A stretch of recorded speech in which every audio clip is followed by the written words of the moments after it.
ఏం చేస్తుందండి? మౌనంగా కొట్టించుకుంటుందా లేదా? రాళ్ళతో కొడితే ఏం చేస్తారు? చెట్టు ఏమైనా ఏడుస్తూ కూర్చుంటుందా? లేదంటే ఒక కొమ్మికి ఏమైనా మన మీద పడుతుందా? పడదు కదా. అదేనండి తగ్గింపు అంటే. ఒకవేళ మనల్ని మాట అన్నారు అంటే మనం ఏం చేయాలి? ప్రభువా నీకు స్తోత్రం, అదే నీకు దీవెన, హల్లెలూయా. ఎదుటివారు అంటున్నారా? నీకు దీవెన, హల్లెలూయా. ఎదుటివారు నేను బాధ పెడుతున్నారా? అది మనకు దీవెన. మనం ఎప్పుడూ కూడా కల్మషంతో, మనం ఎప్పుడూ కూడా హృదయపూర్వకంగా ఎదుటి వ్యక్తిని మనము మనస్ఫూర్తిగా క్షమించాలంట. అప్పుడు మన పాపాలు క్షమించబడతాయి. దేవుడు చెప్తున్నాడు, పాపములు క్షమించబడిన రీతిగా నీవు ఎదుటివాని పాపములు క్షమించగలగాలి. నీ శత్రువుని పాపములు క్షమించగలగాలి. నీ శత్రువుని సైతం నువ్వు ఎలా చూడాలి?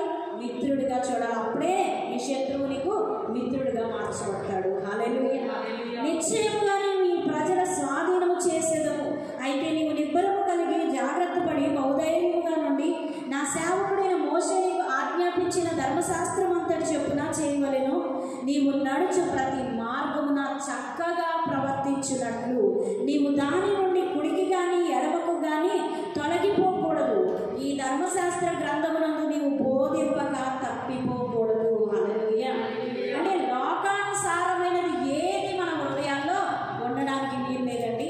దేవుడిచ్చినటువంటి ఆజ్ఞానుసారమైనటువంటి ఆజ్ఞలను మన హృదయంలో, మన హృదయం అనే పలక మీద వాటిని వ్రాసి ఉంచుకోమని మోషే ఆజ్ఞాపించాడండి. అవునా కదా? దేవుడు చెప్పిన మాటను మోషే ప్రకటించినప్పుడు దాన్ని పొందుకున్న వారు, దాన్ని చేసిన వారు ఏమయ్యారంటే దీవించబడ్డారంట, ఆశీర్వదించబడ్డారంట, సంతోషించారంట, గంతులు వేశారంట. వారి యొక్క సంతోషము పట్టజాలదే అనేక మందికి ఆశీర్వాదకరంగా మార్చబడింది. నీవు నేను కూడా ఆశీర్వదించబడిన వారము. హల్లెలూయా. ఈరోజు ఆశీర్వాదము దేవుని వలన కలుగుతుంది కానీ నరుని కష్టం చేత కాదు, నరుల వల్ల కాదు, మన బంధువుల వల్ల కాదు, మన తల్లిదండ్రుల వల్ల కాదు, మనకున్న దేని వలన కాదు. దేవుడు మనకు అనుగ్రహించిన మన హృదయమందు ఉన్నటువంటి ప్రవర్తన మూలముగా మనము ఆశీర్వదించబడతాము. హల్లెలూయా.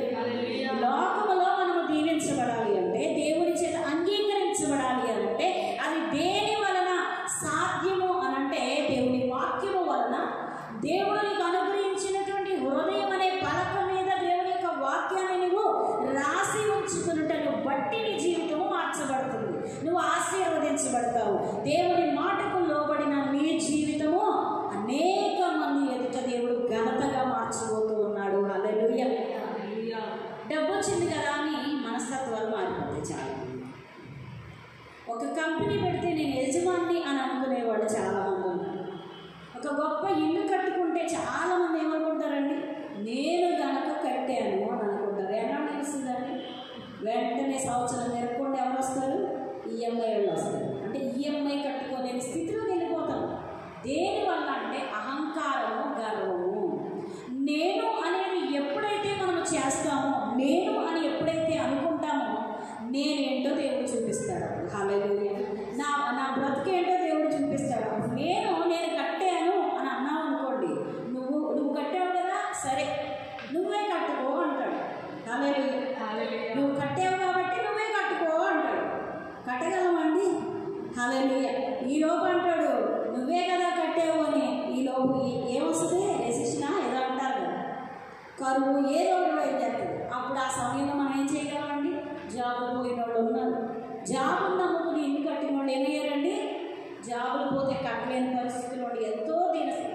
ఎప్పుడూ కూడా ఐశ్వర్యము శాశ్వతము కాదు, కీర్తి ప్రతిష్టలు శాశ్వతము కాదు. ప్రతి ఒక్కరికి దేవుడు నియమ నిబంధనలు చెప్పి దేవుడు దీవిస్తాడు.